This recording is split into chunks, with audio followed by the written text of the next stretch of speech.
अगर आपके किचन में इंस्टेंट नूडल्स अगर मौजूद हैं और थोड़ा सा मैदा भी है तो अभी से ये मज़ेदार सी रेसिपी बनाकर अब अपने घर वालों को, अपने बच्चों को खिलाएं।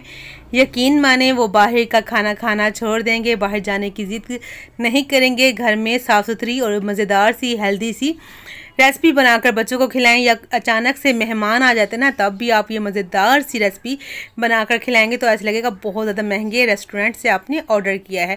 टेस्ट बहुत ज़्यादा मज़ेदार सा होगा। इंस्टेंट ये रेसिपी है, फटाफट जो है बन जाती है, ना ही हमें कोई ज़्यादा जो है महंगी चीज़ों की ज़रूरत होगी। अस्सलामुअलैकुम, मैं हूँ ज़ारा। कैसे हैं आप सब? अल्लाह पाक से दुआ है अल्लाह पाक मेरे प्यारे प्यारे व्यूवर्स को हमेशा अपने घरों में हंसता और मुस्कुराता रखे। इस छोटी सी और प्यारी सी दुआ के साथ आज की मज़ेदार सी रेसिपी स्टार्ट कर लेते हैं। तो यहाँ पर सबसे पहले एक मैंने पैन ले लिया है, इसमें डाल देंगे 1 चम्मच जो है हमने डाला है कुकिंग ऑयल, और 1 चम्मच ही इसमें डालेंगे बटर। मक्खन डाला है। आप चाहें तो ये सारी रेसिपी मक्खन से बना सकते हैं, आप चाहें तो सारी रेसिपी कुकिंग ऑयल भी डालकर बना सकते हैं। 1 चुटकी हम इसमें डाल देंगे क्रश किया हुआ लहसुन, या पीस के भी डाल सकते हैं। 1 लहसुन की कली थी, उसको मैंने क्रश कर लिया था, कद्दूकश भी इसमें शामिल कर दिया है। आंच आप यहाँ पर बहुत ज़्यादा हल्की होनी चाहिए। इसको हल्का सा लाइट सा गोल्डन कर लेंगे, ज़्यादा ब्राउन कलर नहीं करना। यहाँ पर टोटल हमने 2 चम्मच जो 2 टेबल स्पून डाल दिया है बटर और कुकिंग ऑयल। अब यहाँ पर हम डाल देंगे मैदा। यहाँ पर हमने जो है छान के लेना है। यहाँ पर 2 टेबल स्पून मैंने लिया है मैदा, छान कर डालेंगे। आंच बहुत ज़्यादा हल्की है, आपने याद रखना है, वरना मैदा जल जाएगा। हमने जलाना नहीं है, हमने इसका कच्चापन जो है दूर करना है। हल्की आंच पर भून लेंगे। तो यहाँ पर 2 से ढाई मिनट हो चुके हैं हल्की आंच पर मैदे को भूनते हुए। अब क्या करेंगे, यहाँ पर हम डाल देंगे पहले से गरम किया हुआ ठंडा दूध। आप कच्चा दूध भी डाल सकते हैं। यहाँ पर मैंने एक बड़ा मग्गा दूध का लिया है। आप जो है अगर आपके पास छोटे दरमियाने वाला जो चाय वाला कप होता है ना, छोटे वाला, आप 2 कप दूध डाल दीजिएगा। और आपने यहाँ पर हल्का थोड़ा थोड़ा दूध डालना है और मिक्स करना है, या आपने ये करना है चूल्हा बंद कर देना है, फिर दूध डालकर इसको मिक्स करना है। वरना क्या होता है, अक्सर दूध डालने के बाद ना गुठलियाँ बन जाती हैं, जिसको बाद में निकालना बहुत ज़्यादा मुश्किल होता है। तो इसलिए कोशिश करें आप जो है चूल्हा बंद कर दीजिए, जब अच्छे से मिक्स हो जाए तब आप चूल्हा ऑन कर लीजिए। तो यहाँ पर हम वाइट सॉस बना रहे हैं, तो बहुत मज़ेदार से हमारे आज के नूडल्स बनेंगे, इंस्टेंट नूडल्स बनेंगे। आपने आज से पहले ऐसा कभी नहीं खाया होगा। थोड़ा सा नमक डाल दिया है इसमें मैंने, और आधा छोटा चम्मच इसमें काली मिर्च का पाउडर डाला है। थोड़ी सी कुटी लाल मिर्च डाली है, इसके डालने से बड़ा अच्छा टेस्ट आएगा। यहाँ पर ओरिगेनो डाला है, जो कि पिज़्ज़ा हर्ब होता है। अगर आपके पास है तो आप डाल लीजिए, अगर नहीं है तो स्किप कर दीजिए, कोई मसला नहीं है। बाकी नमक, काली मिर्च, कुटी लाल मिर्च ये आप लाजमी डाल दीजिएगा। अब चूल्हा ऑन कर लीजिए, ठीक है जी। और इसमें अब थोड़ी सी चीनी डाल दी है, एक क्रीमी सा टेस्ट लेकर आने के लिए इसमें थोड़ा सा जो है मैंने चीनी डाली है। आप चाहें तो स्किप भी कर सकते हैं, मगर चीनी डालने से बड़ा अच्छा टेस्ट आएगा। चूल्हा ऑन कर दिया, ठीक है जी, मैंने पहले भी बताया है। अब इसको पका लेंगे। थोड़ा सा गाढ़ा होने लगा है तो मैंने आधा कप इसमें पानी शामिल कर दिया है, क्योंकि इस सॉस को हमने थोड़ा सा पतला बनाना है। अगर आपके पास दूध है ना, आप आधा कप मज़ीद दूध डाल दीजिए, या 1 कप भी दूध जा सकता है, कोई मसला नहीं है। बस आपने ये देखना है कि जो आप बना रही हैं ना सॉस, वो थोड़ी सी पतली होनी चाहिए। तो ये बस यहाँ पर 1-2 बॉयल आएगा तो हमने चूल्हा बंद कर देना। इसको बहुत ज़्यादा नहीं पकाना, क्योंकि इसने आगे जाकर भी पकना है।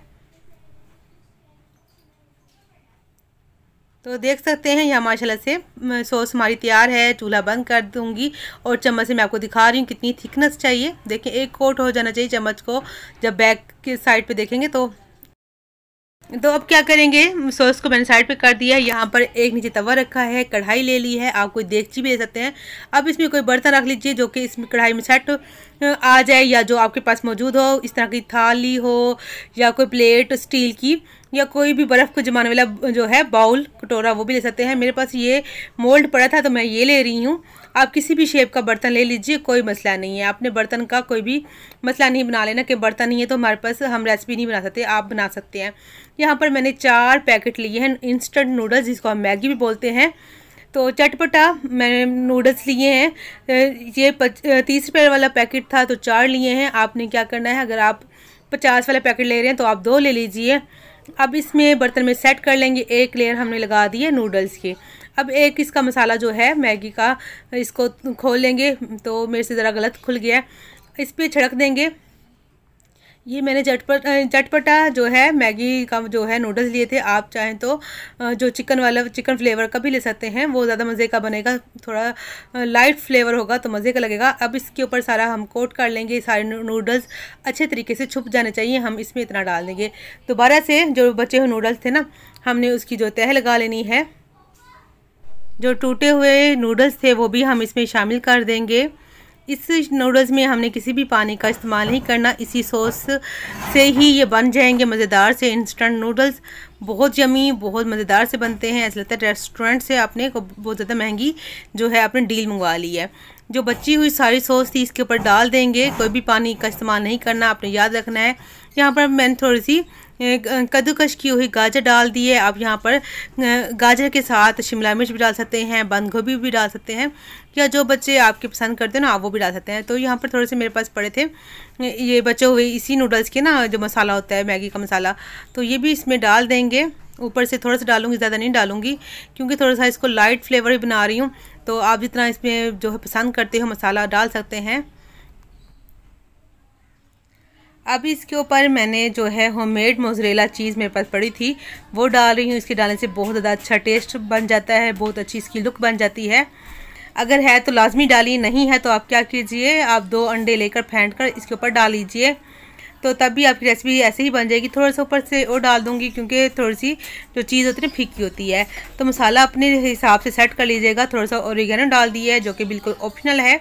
तो यहाँ पर मज़ेदार से हमारी रेसिपी तैयार है, मगर अभी इसको हम बेक करेंगे।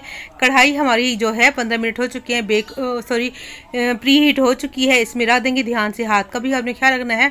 20 से 25 मिनट हमने बिल्कुल दम वाली आंच पर इसको पकने के लिए छोड़ देना है। तो 20 से 25 मिनट के बाद चेक करेंगे। तो यहाँ पर माशाल्लाह से 25 मिनट हो चुके हैं। तो नीचे से आप ऐसे हटा के देख लीजिए, जब आपको लगे कि सारे ही नूडल्स पक चुके हैं ना, तो बस इतने ये रेडी है। तो इसलिए सॉस हमने पतली रखी थी, क्योंकि नूडल्स कच्चे होते हैं। तो जब पतली सॉस रखेंगे तो नूडल्स हमारे जो है मज़ेदार से परफेक्ट गल जाएंगे। तो यहाँ पर देखें जी, गरम गरम मैं इसको जो है काट कर दिखा रही हूँ। बहुत यम्मी, बहुत मज़ेदार से बने हैं। तो इसी खुशी में अगर आपको मेरी रेसिपी अच्छी लग रही है ना, तो आपने वीडियो को लाइक कर देना है, चैनल को सब्सक्राइब कर देना है, प्यारा सा कमेंट करना है, फैमिली एंड फ्रेंड के साथ भी वीडियो शेयर कर देनी है। आपको मेरी रेसिपी कैसी लग रही है आपने लाजमी बताना है। तो यहाँ पर मज़ेदार से इंस्टेंट न्यू स्टाइल में जो है नूडल्स तैयार हो चुके हैं। आप ज़रूर बनाएं, अपने बच्चों को खिलाएं। हेल्दी भी हैं, मज़ेदार भी हैं और आसान भी हैं, एक नई डिश भी है। तो आप इसको कभी भी मेहमान आते हैं तब बना सकते हैं। तो कभी भी मतलब सुबह नाश्ते में बना सकते हैं, दोपहर में, रात में, हर टाइम ही अच्छे लगने वाले हैं। सुबह बच्चों को आप लंच बॉक्स में बनाकर इसको दे सकते हैं। बच्चे बड़े ही खुशी जो है लंच अपना जो है फिनिश करके आएंगे, ख़त्म करके आएंगे। और आपको भी है जो सुकून रहेगा कि बच्चों ने कुछ तो अच्छा खा लिया, पेट भी भर जाएगा। तो यहाँ पर मज़ेदार सी हमारी रेसिपी तैयार हो चुकी है। उम्मीद है आपको पसंद आई होगी। वीडियो को लाइक करना भूल गए तो वीडियो को लाइक कर दीजिएगा। मिलेंगे नेक्स्ट वीडियो में एक नई रेसिपी के साथ। आप अपना बहुत सा ख्याल रखिएगा, दुआ में याद रखिएगा। मेरी तरफ से अल्लाह हाफिज़।